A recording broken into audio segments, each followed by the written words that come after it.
नमस्कार, आप देख रहे हैं भविष्य न्यूज 24। नीमच लीलादेवी हत्याकांड वाली बिल्डिंग में सुरक्षा को लेकर खुली पोल। गोलीकांड के आरोपी लक्की उर्फ अर्पित सिंह पिता ओपी सिंघल की है यह मल्टी। कल शुक्रवार रात को शहर के समता चौराहे पर स्थित आशीर्वाद कॉम्प्लेक्स की तीसरी मंजिल पर लीलादेवी पति गिरधारी गोयल की हत्या हो गई। इस हत्याकांड से पूरे शहर में आक्रोश देखा जा रहा है। अकेली महिला की बीच चौराहे के नजदीक मल्टी में हत्या हो जाती है और हत्यारे वारदात को अंजाम देकर भी भाग जाते हैं। दरअसल इस मल्टी में सुरक्षा के कोई इंतजाम नहीं थे, इसलिए हत्यारे को यह जगह सुरक्षित और बच निकलने के लिए आसान लगी। हत्याकांड वाली मल्टी को लेकर लक्की उर्फ अर्पित सिंघल पर भी कार्रवाई की मांग उठी है। इस मल्टी को समाजसेवी अशोक अरोरा गंगानगर पर फायरिंग के मामले में आरोपी लक्की उर्फ अर्पित सिंघल पिता ओपी सिंघल ने बनाया था और किराए व लीज पर कमरे दे रखे हैं। न तो मल्टी में कैमरे लगे हुए हैं और न ही सुरक्षा की दृष्टि से चौकीदार रख रखे हैं। इस मल्टी में एमओएस का खुला उल्लंघन है। 30% जगह पार्किंग के लिए छोड़ी जाना चाहिए थी, लेकिन 1 इंच भी नहीं छोड़ी। सड़क किनारे तक मल्टी तान दी, नीचे दुकानें किराए पर दे दी और ऊपर कमरे भी दे दिए। लक्की सिंघल मल्टी मालिक की घोर लापरवाही भी सामने आई है। इसी का फायदा हत्यारे ने उठाया। मल्टी में कौन कौन परिवार रह रहा है, कहीं आपराधिक किस्म के लोग तो नहीं रहे हैं, इसकी जानकारी भी पुलिस को नहीं दी। हत्याकांड वाली मल्टी में एमओएस का उल्लंघन होकर कुछ हिस्सा भी अवैध तरीके से बना हुआ है। पुलिस विभाग कई बार अपील करता आया है कि किराएदारों की सूची व उनका रिकॉर्ड नजदीकी पुलिस थाने में देवे, लेकिन लक्की सिंघल ने मल्टी में रह रहे परिवारों की सूची कैंट थाने में नहीं दी। क्या जिला प्रशासन अवैध रूप से बनाई गई इस मल्टी के खिलाफ हत्याकांड के बाद एक्शन लेगा? नगरपालिका अध्यक्ष के ससुर संतोष चोपड़ा भी रह चुके हैं किराए से पार्किंग की समस्या को लेकर छोड़ी मल्टी। मिली जानकारी के अनुसार नगरपालिका अध्यक्ष स्वाति चोपड़ा के ससुर संतोष चोपड़ा भी इस मल्टी में रह चुके हैं, लेकिन पार्किंग सहित कई दिक्कतें होने के कारण इस मल्टी को छोड़ दी थी।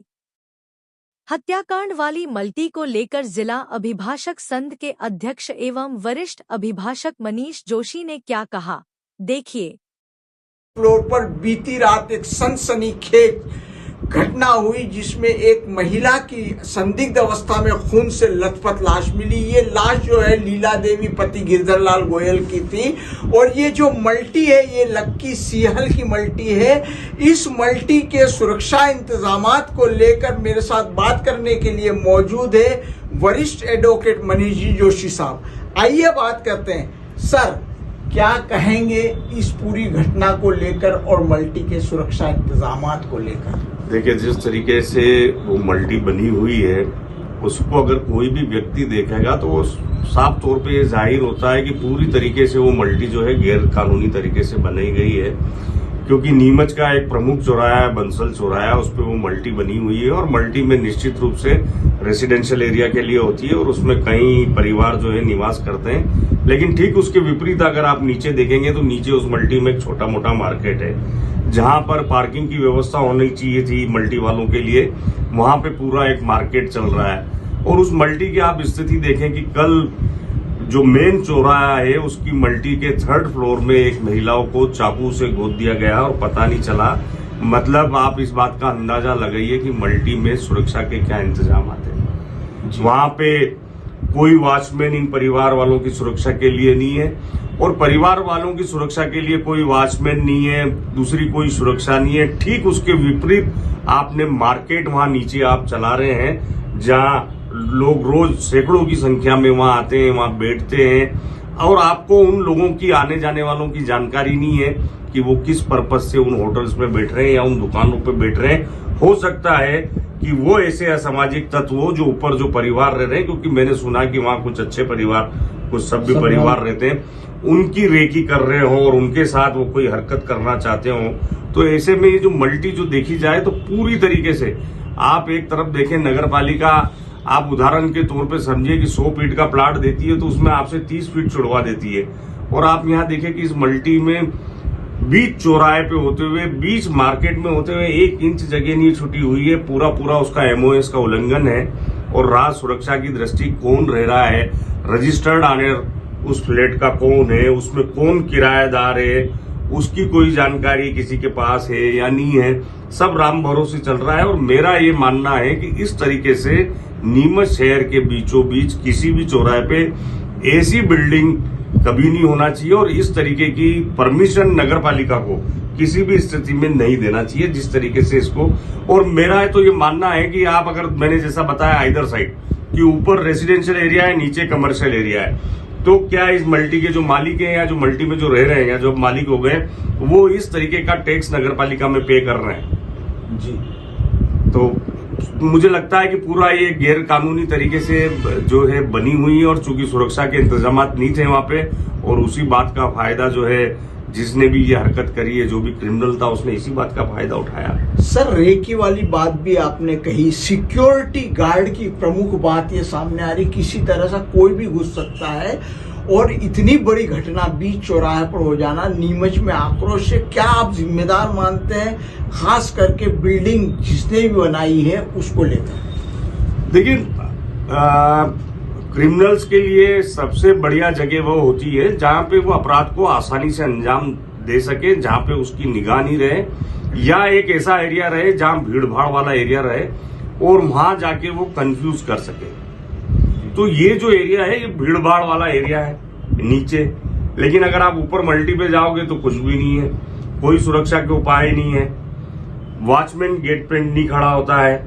जहां पे मैंने जैसे कहा कि जहां पार्किंग होना चाहिए वहां पे कमर्शियल जो है दुकानें चल रही है, दुकानदारों को ये फुर्सत नहीं है कि मल्टी में कौन आ रहा है कौन जा रहा है। अगर ये वॉचमैन होता वहां या आप एक सेकंड के लिए मान लें कि जिस जगह दुकान है अगर वहां पार्किंग और पार्किंग में CCTV फुटेज होते तो आपको ये पता रहता कि किसकी गाड़ी आ रही है किसकी गाड़ी जा रही है। गेट पे मुझे नहीं लगता कि वहां कोई CCTV फुटेज अगर पुलिस ने निकाले भी, जैसे मैंने कल न्यूज में पढ़ा, तो आसपास की दुकानों से ही CCTV फुटेज निकाले होंगे, लेकिन मुझे CCTV फुटेज नहीं थी। हाँ, तो अब आप देखिए कि इतनी बड़ी मल्टी मेरे हिसाब से 10-15 रह रहे होंगे तो उसकी सुरक्षा के क्या उपाय है। और इस तरफ मतलब शासन प्रशासन को जब इतनी बड़ी घटना हो गई है तो उससे सीख लेना चाहिए और ध्यान लगाना चाहिए ऐसे अवैध निर्माणों पर कि भविष्य में ऐसे नहीं हो, और जो हो चुके हैं ऑलरेडी, क्योंकि ये बीच चौराहे पे ये ऐसे आने वाला भविष्य में और ऐसे पता नहीं कितने अपराधों को जो है इस तरीके से ऐसी आड़ में जो है कारित किया जा सकता है। और रहा, मैंने सुना है कि ये जो बिल्डिंग के इसके जो मालिक हैं वो खुद जो है एक बहुत बड़े केस में, एक बड़े मर्डर केस में, जिसको कहना चाहिए कि जो 307 हुआ, हमारे जो समाज सेवी हैं क्षेत्र के अशोक अरोड़ा, उन पे जो हमला हुआ, बताते हैं कि वो उसकी मल्टी है। जी। आइंदा इस मामले में किस तरह के उपायों के निर्देश दिए जाने चाहिए? देखिए, सबसे पहले तो जो मल्टी के मालिक हैं उनसे सबसे पहले, चूंकि वहां वो घटना स्थल हो गया है, घटना स्थल पूरी मल्टी, और वो अब कंट्रोवर्शियल हो गई है, तो सबसे पहले तो उसके दस्तावेजों की जांच की जानी चाहिए। प्राइमा फेसी जांच का विषय ये होना चाहिए इस मल्टी का और उस फ्लैट का कि आखिर चूक क्यों हुई और चूक के लिए जवाबदार कौन है।